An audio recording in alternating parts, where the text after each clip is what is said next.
ଖ୍ରୀଷ୍ଟରେ ଥିବା ପ୍ରତ୍ୟେକ ଭାଇ ଏବଂ ଭଉଣୀ ମାନଙ୍କୁ ମୋର ପ୍ରେଜ୍ ଲର୍ଡ ଆମର ଦର୍ଶକ ବନ୍ଧୁ ସମସ୍ତଙ୍କୁ ମୋର ନମସ୍କାର ମୁଁ ଜଣାଏ। ଆଜି ମୁଁ ପାଷ୍ଟର ବେନ୍ ଆଜି ମୁଁ ଆସିଅଛି ଖାସ୍ କରି ଗୋଟେ ରିପ୍ଲାଏ ଭିଡ଼ିଓ ମୁଁ କରିବାକୁ ଚାହୁଁଛି ଖାସ୍ କରି ତପି ମିଶ୍ର ଆଜ୍ଞା ପାଇଁ। ତାଙ୍କେ ଯୀଶୁ ଖ୍ରୀଷ୍ଟଙ୍କର ନାମରେ ଆମର ପ୍ରିୟ ପ୍ରଭୁ ଯୀଶୁ ଖ୍ରୀଷ୍ଟଙ୍କ ନାମରେ ଅନେକ ଅନାପ ଶନାପ କହିଅଛନ୍ତି, ଅନେକ ମିଥ୍ୟା କଥା କହିଅଛନ୍ତି, ଅନେକ ଫେକ୍ ବିଷୟ କହିଅଛନ୍ତି। ତ ସେଟାକୁ କାଉଣ୍ଟର କରିବା ପାଇଁ ସେଟା ତାର ରିପ୍ଲାଏ ଦେବା ପାଇଁ ମୁଁ ଏଇ ଭିଡ଼ିଓଟା ବନେଇ ଅଛି। ତାଙ୍କେ ଅନେକ ପଏଣ୍ଟ ଗୁଡ଼ିକ କହିଛନ୍ତି ଆଉ ସେ ଅନେକ ପଏଣ୍ଟରୁ କିଛି ପଏଣ୍ଟ ଆମେ ଆଲୋଚନା କରିବା। ତାପରେ ପ୍ରଥମେ ଆମେ ଦେଖିବା ତାଙ୍କେ କହିଥିଲେ ଯୀଶୁଙ୍କର ଲଷ୍ଟ ଇୟର୍ସ ବା ଯେଉଁ 12ରୁ 29 ବର୍ଷ ଯାଏଁ ଯୀଶୁ ଖ୍ରୀଷ୍ଟ କୋଉଠି ଥିଲେ। ତାଙ୍କେ କହୁଛନ୍ତି କି ତାଙ୍କେ 12ରୁ 29 ଇୟର୍ସ ଯାଏଁ ଇଣ୍ଡିଆ ଆସିଥିଲେ, ଭାରତ ଦେଶ ଆସିଥିଲେ ଆଉ ବୌଦ୍ଧ ଧର୍ମ ହିନ୍ଦୁ ଧର୍ମରେ ଶିଖିକିନା ତାଙ୍କ ଦେଶକୁ 29 ଇୟର୍ସ ପରେ ତାଙ୍କେ ଯାଇଥିଲେ। ଏଇଟା ଗୋଟେ ମିଥ୍ୟା କଥା। There is no historical evidence that Jesus came to India. ଏ ଯେଉଁ ବହି ଲେଖିଅଛନ୍ତି ନିକୋଲାସ ନୋଟୋଭିଚ୍, ତାଙ୍କେ ବହି ଲେଖିଥିଲେ କି ଯୀଶୁ ଖ୍ରୀଷ୍ଟ ଭାରତ ଦେଶରେ ଆସିଥିଲେ 12ରୁ 29 ଇୟର୍ସରେ। ଏ ବହି ଗୋଟେ ହକ୍ସ ଅର୍ଥ ହେଉଛି ଗୋଟେ ମିଥ୍ୟା ବହି, ଗୋଟେ ଫେବ୍ରିକେଟେଡ୍ ବହି ଆଉ ଗୋଟେ ସିଡୋଗ୍ରାଫି ବହି। ଏ ବହିରେ କିଛି ସତ୍ୟତା ନୁହେଁ, ଏଇଟା ଗୋଟେ କାହାଣୀ ଟାଇପ୍ର ବହି ଆଉ ଏଇଠି କିଛି ସତ୍ୟତା ନୁହେଁ, ଏଇଟା ପ୍ରମାଣ ବି ହେଇଯାଇଛି। ତ ମିଥ୍ୟା ବହିକୁ ସିଡୋଗ୍ରାଫି ବହିକୁ ନେଇକିନା ତାଙ୍କେ କ'ଣ ପ୍ରମାଣ କରିବା ଚାହୁଁଛନ୍ତି ଆମେ ଜାଣିପାରୁନୁ। ମୁଁ କହିବାକୁ ଚାହୁଁଛି ଏଇଠି ଏ ଯେଉଁ ବହି ନିକୋଲାସ ନୋଟୋଭିଚ୍ ଲେଖିଅଛନ୍ତି ଯୀଶୁ ଖ୍ରୀଷ୍ଟଙ୍କର ଲଷ୍ଟ ଇୟର୍ସ ତାଙ୍କେ ଇଣ୍ଡିଆ ଆସିଥିଲେ, ଏଇଟା ଗୋଟେ ମିଥ୍ୟା ବହି, ଏଠି ସିଡୋଗ୍ରାଫି ଆର କିଛି ପ୍ରମାଣ ନାହିଁ। ତ ଆଉ ଗୋଟେ ମୁଁ କହିବାକୁ ଚାହିଁବି, ଆଉ ଗୋଟେ ପଏଣ୍ଟ ତାଙ୍କେ କହିଥିଲେ ଯୀଶୁଙ୍କର କବର ଶ୍ରୀନଗର ବା କାଶ୍ମୀରରେ ଅଛି। ଯେଉଁ ଆମ ତାଙ୍କୁ କହୁଛନ୍ତି ଯୀଶୁଙ୍କର କବର ବା ଟୁମ୍ ଯେଉଁଟା ଅଛି ରୋଜାବାଲ ଶ୍ରାଇନ୍, ଯେଉଁଟା ବର୍ତ୍ତମାନ ମୁସଲିମ ମାନେ ସେଇଟା କେୟାରଟେକ୍ କରୁଅଛନ୍ତି। ଆଉ ସେମାନେ କୁହନ୍ତି ଏଇଟା ଯୀଶୁ ଖ୍ରୀଷ୍ଟଙ୍କର କବରସ୍ଥାନ ନୁହେଁ, ଏଇଟା ହେଉଛି ଆମର ପ୍ରଚାରକ, ଆମର ମୁସଲିମ ଧର୍ମର ପ୍ରଚାରକ, ତାଙ୍କ ନାଁ ଲେଖାଯାଇଛି ୟୁଜ୍ ଆସିଫ୍ ଆଣ୍ଡ ସାଇଦ୍ ନାସିରୁଦ୍ଦିନଙ୍କର କବ୍ରିସ୍ତାନ। ତ ଏଇଟା ତାଙ୍କର ରୋଜାବେଲ ଶ୍ରାଇନ୍, ତାଙ୍କର ମୁସଲିମର ପ୍ରଚାରକ, ଏ ଦୁଇ ଜଣଙ୍କର କବରସ୍ଥାନ ଅଟେ। ତ ଏଇଟା ଯୀଶୁଙ୍କର କବରସ୍ଥାନ ନାହିଁ ବୋଲି ତାଙ୍କେ କହୁଅଛନ୍ତି। ଇଟ୍ସ ଏ ଫଲ୍ସ ବୋଲି ଇଟ୍ସ ଏ ଫଲ୍ସ ଷ୍ଟେଟମେଣ୍ଟ ବୋଲି ତାଙ୍କୁ କହୁଛନ୍ତି, ମିଥ୍ୟା କଥା ବୋଲି ତାଙ୍କେ କହୁଅଛନ୍ତି। ତ ମୁଁ କହିବାକୁ ଚାହୁଁଛି ଯୀଶୁଙ୍କର କବର ଜେରୁସାଲେମରେ ଅଛି ଆଉ ସେ କବର ଖାଲି ପଡ଼ିଅଛି, କାରଣ ଯୀଶୁ ଖ୍ରୀଷ୍ଟ ମୃତ୍ୟୁଞ୍ଜୟ ପରମେଶ୍ୱର। ତାଙ୍କେ ମରିକିନା 3 ଦିନ ପରେ ଉଠି ତାଙ୍କେ ବିଜୟ ଯାତ୍ରା କରିଲେ। ମୁଁ କହିବାକୁ ଚାହୁଁଛି ଯୀଶୁ ଖ୍ରୀଷ୍ଟ ତାଙ୍କର ଇଣ୍ଡିଆ କେବେ ଆସିନଥିଲେ, ଏଇଟା ମିଥ୍ୟା କଥା। ଇତିହାସରେ ଏଇଟା ବୋଲେ ଏଇଟା ମିଥ୍ୟା କଥା ବୋଲି କୁହାଯାଇଛି, ଇତିହାସରେ ପ୍ରମାଣ କରାଯାଇନି କି ଯୀଶୁ ଖ୍ରୀଷ୍ଟ ଭାରତ ଦେଶ ଆସିଥିଲେ। ତ ଅନେକ ପଏଣ୍ଟ ତାଙ୍କେ କହିଅଛନ୍ତି ଆଉ ଅନେକ ପଏଣ୍ଟ ତାଙ୍କେ କହିଅଛନ୍ତି। ଖାସ୍ କରି ତାଙ୍କେ କହୁଛନ୍ତି ଲୋ କାଷ୍ଟ ଲୋକ, ହରିଜନ ଲୋକ, ଆଦିବାସୀ ଲୋକ, ଅଶିକ୍ଷିତ ଲୋକ, ଅନଏଜୁକେଟେଡ୍ ଲୋକ, ଏଇମାନେ କ'ଣ କି ନା ଖ୍ରୀଷ୍ଟିଆନ ଧର୍ମ କିଛି ଲୋଭ ପାଇଁ, କିଛି ଚାଉଳ ବସ୍ତା ପାଇଁ, କିଛି ଟଙ୍କା ପାଇଁ ସେମାନେ ଖ୍ରୀଷ୍ଟିଆନ ଧର୍ମକୁ ଗ୍ରହଣ କରୁଅଛନ୍ତି। ଏଇଟା ଗୋଟେ ଏ ପ୍ରକାର ମିଥ୍ୟା ଷ୍ଟେଟମେଣ୍ଟ ତାଙ୍କେ ଦେଇଅଛନ୍ତି। ଧର୍ମାନ୍ତରୀକରଣ ଏ ପ୍ରକାର ଲୋକମାନଙ୍କୁ କରାଯାଏ, ଏଇଟା ଗୋଟେ ମିଥ୍ୟା କଥା, ଏଇଟା ପୁରାପୁରି ମିଥ୍ୟା କଥା। ଆଉ ମୁଁ କହିବାକୁ ଚାହିଁବି, ମୋ ହସ୍ତରେ ଗୋଟେ ବହି ଅଛି, ମୁଁ ଆପଣଙ୍କୁ ଦେଖିବାକୁ ଚାହିଁବି। ଆପଣ ଦେଖିପାରିବେ ଲେଖାଯାଇଛି, ଦେଖନ୍ତୁ ଆପଣ ଦେଖିପାରିବେ ସତ୍ୟ ପୁରାଣ ଲେଖାଯାଇଛି ଆଚାର୍ଯ୍ୟ ଗଙ୍ଗାଧର ରଥ। ସତ୍ୟ ପୁରାଣ ଆଚାର୍ଯ୍ୟ ଗଙ୍ଗାଧର ରଥଙ୍କର ଷ୍ଟୋରି ଆପଣ ଟିକେ ତଦନ୍ତ କରନ୍ତୁ। ଆପଣ ଜାଣିଛନ୍ତି କି ନାହିଁ ଶ୍ରୀଯୁକ୍ତ ଆଚାର୍ଯ୍ୟ ଆମର ଗଙ୍ଗାଧର ରଥ ଆଜ୍ଞା ତାଙ୍କେ ଗୋଟେ ପୁରୀର ପଣ୍ଡା ଥିଲେ, ଜଗନ୍ନାଥ ପୁରୀ ମନ୍ଦିରର ପଣ୍ଡା ଥିଲେ, ଗୋଟେ ପୂଜାରୀ ଥିଲେ ବା ସେବାୟତ ଥିଲେ। ଆଉ ତାଙ୍କେ ଯୀଶୁ ଖ୍ରୀଷ୍ଟଙ୍କର ଦର୍ଶନ ମନ୍ଦିର ଭିତରେ ଦେଖିଲେ ଆଉ ତାପରେ ତାଙ୍କେ ଯୀଶୁ ଖ୍ରୀଷ୍ଟ ଗ୍ରହଣ କରିକି ଯୀଶୁଙ୍କର ପ୍ରଚାର କରି ବୁଲିଲେ ଆଉ ଶେଷରେ ତାଙ୍କେ ଗୋଟେ ପାଷ୍ଟର ବା ପାଦ୍ରୀ ହେଲେ ଆଉ ଯୀଶୁ ଖ୍ରୀଷ୍ଟଙ୍କର ବିଷୟରେ ଲୋକମାନଙ୍କୁ ପ୍ରଚାର କରିଅଛନ୍ତି। ତାପରେ ତାଙ୍କେ ବହି ଲେଖିଅଛନ୍ତି ସତ୍ୟ ପୁରାଣ, ଆପଣ ଦେଖିପାରିବେ ସତ୍ୟ ପୁରାଣ ଏ ବହି ତାଙ୍କେ ଲେଖିଅଛନ୍ତି। ଆପଣ ଟିକେ ତଦନ୍ତ କରନ୍ତୁ, ଟିକେ ଇନଭେଷ୍ଟିଗେଟ୍ କରନ୍ତୁ। ଏ ବହି ତାଙ୍କେ ଲେଖିଅଛନ୍ତି ଗୋଟେ ପୁରୀର ପଣ୍ଡା ଯୀଶୁଙ୍କୁ ଗ୍ରହଣ କରିକି ଗୋଟେ ପାଷ୍ଟର ବା ପାଦ୍ରୀ ହେଇଥିଲେ। ତ ମୁଁ କହିବାକୁ ଚାହୁଁଛି ଏ ବହି ବି ଆପଣମାନେ ପଢ଼ିପାରିବେ। ମୁଁ ଲିଙ୍କରେ ଡିସ୍କ୍ରିପ୍ସନରେ ଲିଙ୍କଟା ପଠାଇଦେବି, ଆପଣମାନେ ଏ ବହି ପଢ଼ିପାରିବେ। PDF ଫର୍ମାଟ୍ରେ ଅଛି ଆଉ ଗୁଗଲରେ ସର୍ଚ୍ଚ କଲେ ବି ଏ ବହିଟା ଆପଣମାନେ ପାଇପାରିବେ। ମୁଁ କହିବାକୁ ଚାହୁଁଛି ଖାଲି आदिवासी लोक अशिक्षित लोक ए सब वर्गर लोक मैंने जीशु को ग्रहण करुँच कि टंका लोभरे ये सब विषय कहते मिथ्या कथा अनेक उच्च जाति ब्राह्मण लोक मैंने भी जीशु ग्रहण कर तो जानते आपन ना तो तपी मिश्र टाइटल रे भी अनेक लोक मैंने ख्रीस्टियन ही अच्छा तो ये विषय मिथ्या कथा कि लो कास्ट लोक बा जाति भाति सब विषय आणुंट मु तो कहबी को जाति नुहे गोटे जाति अच्छी से जाति हूँ मनुष्य जाति तो मुझे कहना चाहूँगी ये अनेक मिथ्या स्टेटमेंट मिथ्या कथा सब कहीकिना लोक मान भ्रांत करुँच आप जानी कि नहीं कहते अशिक्षित लोक जो पाठशाठ पढ़ी ना जीशु को ग्रहण करुँच आप जानते कि नहीं आम उत्कल गौरव मधुसूदन दास तांके हिंदू रू ख्रीस्टियन हेले कन्वर्ट हेले ख्रीस्टियन हेले आउ द्वारा आज आम गोटे ओडिशा स्टेट अच्छी ताकि जो न था ओडिशा स्टेट न था आमर 1936 रे एप्रिल 1 रे हम ओडिशा स्टेट गोटे इंडिपेंडेंट है बिहार बाहरी किना गोटे इंडिपेंडेंट स्टेट है तो ये सब विषय आप मिथ्या कथा कहते मधुसूदन दास आज्ञा होती कथारे भी अच्छी पाठ पढ़ी मधु बाबू सहित लड़ी तो मधुसूदन दास आज्ञा उत्कल गौरव तांके गोटे ख्रीस्टियन और तांके प्रथम ग्रेजुएट प्रथम बीए पास होती प्रथम एमए कर एलएलबी भी प्रथम ओडिशा कर तो तांके गोटे शिक्षित लोक हाईली क्वालिफाइड व्यक्ति जड़े तांके जीशु ख्रीस्ट ग्रहण कले ख्रीस्टियन ही अच्छा आप जानी अच्छा कि नहीं आम डॉक्टर राधाकृष्णन तांकर जन्मदिन में आम गुरु दिवस बा टीचर डे पालन करूँ आ डॉक्टर राधाकृष्णन कोई अच्छा सबुठ बड़ टीचर होती जीशु ख्रीस्ट Jesus Christ is the greatest teacher बोली कहते गोटे स्टेटमेंट कहते only 1% deserves to be guru and that is Jesus Christ जड़े व्यक्ति ही गुरु टाइटल दिया गुरु बोली डिजर्व होवे सेटा हूँ जीशु ख्रीस्ट देखो जीशु ख्रीस्ट विषय केते महान विषय कोई अच्छा जनकू बा गुरु कोई हम और से गुरु होती जीशु ख्रीस्ट डॉक्टर राधाकृष्ण तांकर जन्मदिन में आम गुरु दिवस बा टीचर डे सेलिब्रेट करूँ आप जानी आप सेलिब्रेट कर स्कूल थिला बेले आम सेलिब्रेट करछु तो मुझे कहना चाहूँगी ये अनेक फॉल्स स्टेटमेंट अनेक मिथ्या कथा कहते जीशुंकर गर्लफ्रेंड थिला केतरा गर्लफ्रेंड 2टा गर्लफ्रेंड 3टा गर्लफ्रेंड थिला सब मिथ्या कथा जीशुंकर फॉलोवर थे आज आप सोशल मीडिया रे जदि आप फेमस होती अनेक पुओ झील मैंने आपको फॉलो करुँच अर्थ ना से तुम बॉयफ्रेंड हे तुम गर्लफ्रेंड हे जीशुंकर अनेक फॉलोवर थे हजार हजार लोग जीशु को फॉलो करते से सहित तो क्लोज थे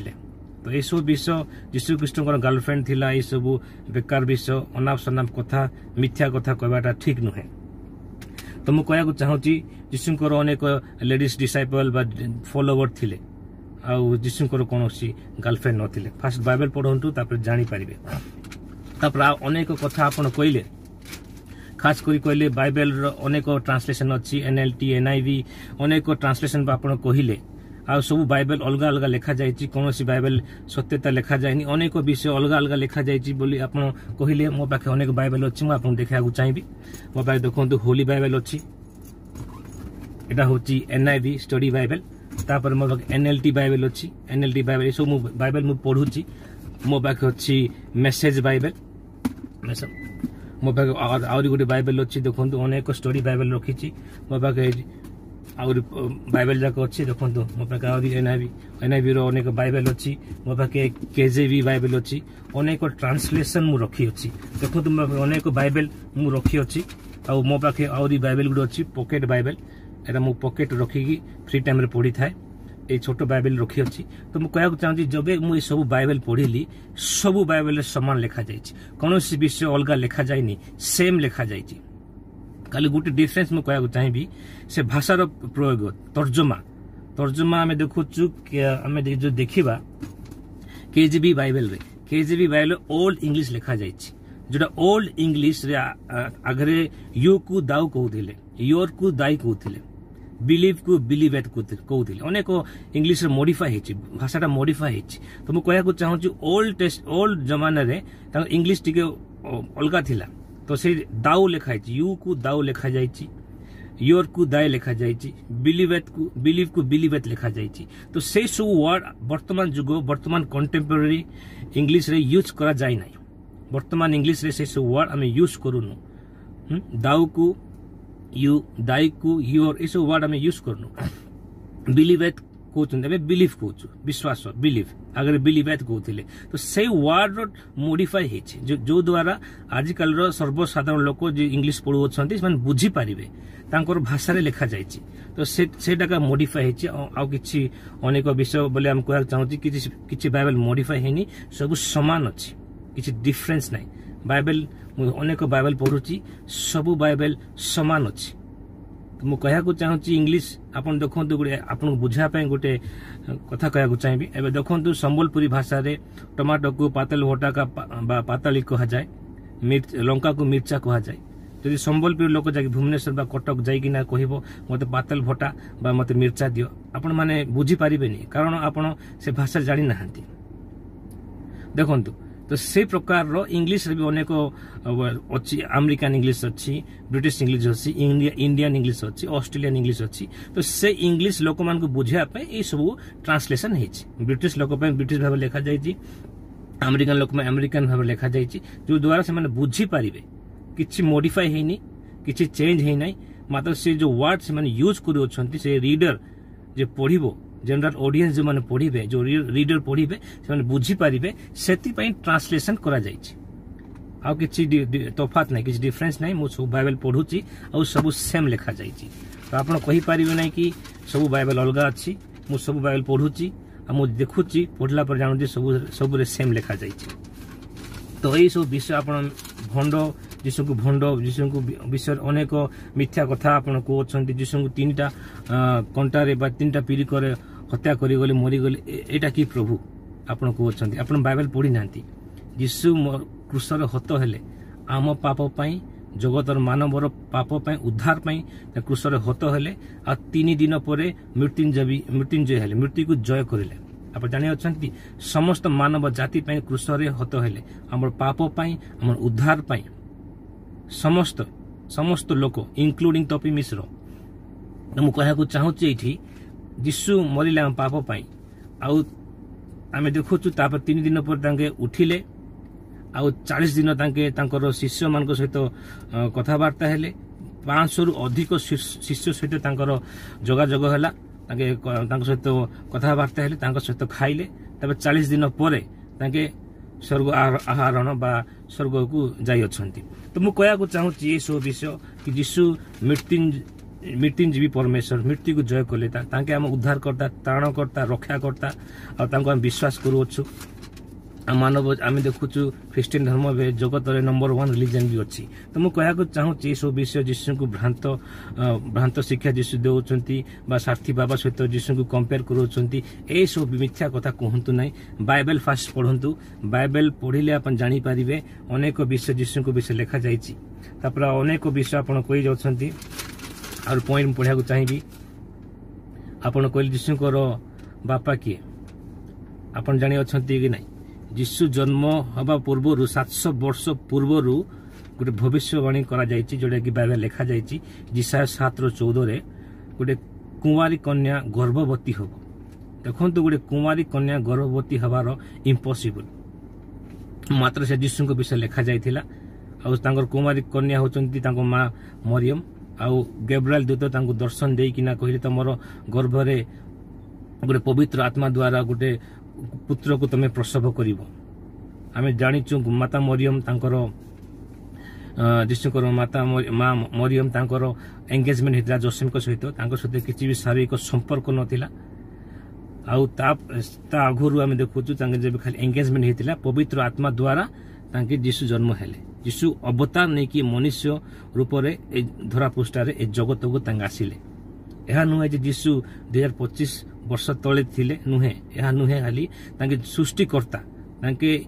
बाइबल लिखा जाए जहन 1 रे तांको द्वारा जगत सृष्टि हेची एवरी 1:3 लिखा जाए तांको द्वारा यूनिवर्स सृष्टि हेची विश्व तांको द्वारा सृष्टि हेची तांकर आम देखुचु बाइबल लिखा जाए अनेक जगार कि तांके सृष्टिकर्ता कोलोसियो 1:15-16 लिखा जाए तांको द्वारा दृश्य और अदृश्य सबु किछि तांको द्वारा सृष्टि करा जायछि तो तांगे सृष्टि रो आगुरु तांगे थिले तांको द्वारा ये सबु विश्व सब सृष्टि होइछि ये यूनिवर्स सब सृष्टि होइछि आ तांगे मानव रूप रे आसीबा को अछि बोली तांगे ने कि आमे देखुछु गुटे पवित्र आत्मा द्वारा गुटे कुमारी कन्या गर्भरे तांगे जन्म नहीं आसिले तांको सहित हमर जन्म आ यीशुकर जन्म विभिन्न अटे जेतकी मानव जाति आमे देखुछु आमे जो प्रकार फिजिकल रिलेशनशिप रखिले गुटे पो हेइ थाए मात्र कि झियो हेइ थाए मानव जाति आसी थाए यीशुकर संपर्क सेंती माने मरियम गर कि संपर्क जोसेफ को सहित नथिला आ तांगे कुमारी थिले बाइबल लेखा जाइछि जिसाय 7:14 लेखा जाइछि कि गुटे कुमारी कन्या गर्भवती हबो तो मु कहया को चाहूची आपण फास्ट बाइबल पढंतु तापर जानि पारिबे अनेक विषय लेखा जाइछि यीशुकर विषय रे आपण माने आपण खास करी ए सब विषय कहंतु नै यीशु मते स्वप्न राइले यीशु ए सब विषय कहले आपण ए सब विषय भाबुचंदी यीशु आपण को स्वप्न आसु नांती आज्ञा आपण ए सब भाबुचंदी बोले ए प्रकार स्वप्न देखौछंती स्वप्न का सत नुहे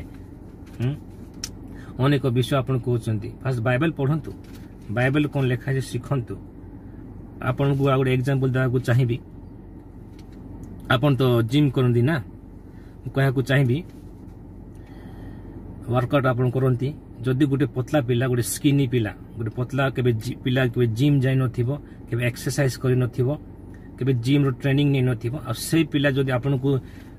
वर्कआउट सिखेबो तो पि भाई ए प्रकार एक्सरसाइज करो आपण को एब्स आइबो ए प्रकार एक्सरसाइज करो आपण को ट्राइसेप्स बा बाइसेप्स ए सब विषय आसीबो आपण हसिबे आपण ता कथा विश्वास करिबेनी काहे कि ना से केबे जिम करि नै तार कथा आपण सुनिबेनी ठीक से प्रकार आपण से प्रकार व्यक्ति आपण बाइबल पढ़ी नांती बाइबल विषय किसी जानि नांती आपण हम ख्रिस्टियन लोक मन को सिखाउचंती आपण कहउचंती first testament second testament first testament second testament किछि नुहे ओल्ड टेस्टामेंट न्यू टेस्टामेंट अछि ओके तापर आपण ख्रिस्टियनिज्म कहउचंती ख्रिस्टियनिज्म बोली किछि नुहे ख्रिस्टियनिटी बोली अछि आपण फर्स्ट बाइबल पढंतु बाइबल कोन लेखा जाइछि फर्स्ट बाइबल पढंतु तापर आपण डिबेट करले गोटे किछि गोटे हबो मु कहया को चाहूची आपण बाइबल न पढ़ी कि किछि स्टूडियोग्राफी बही पढ़ी कि न डिबेट करले किछि हबनी फास्ट बाइबल को जानंतु बाइबल रो मर्म को बुझंतु बाइबल रो कोन लेखा जाइछि यीशु को विषय रे ए सब पढ़िला परे आपण जानि परिबे यीशु ख्रीष्ट किए तो मु रिक्वेस्ट करबी हमर दर्शक समस्त को कि ए वीडियो खास करी मु बनैछि हमर तपी भाई पई तपी मिश्र भाई पई आ तांके यीशु को विषय अनेक अनाप शनाप कहउछंती ए सब जे सब बंद करंतु बाइबल पढंतु यीशु को विषय जानंतु धन्यवाद।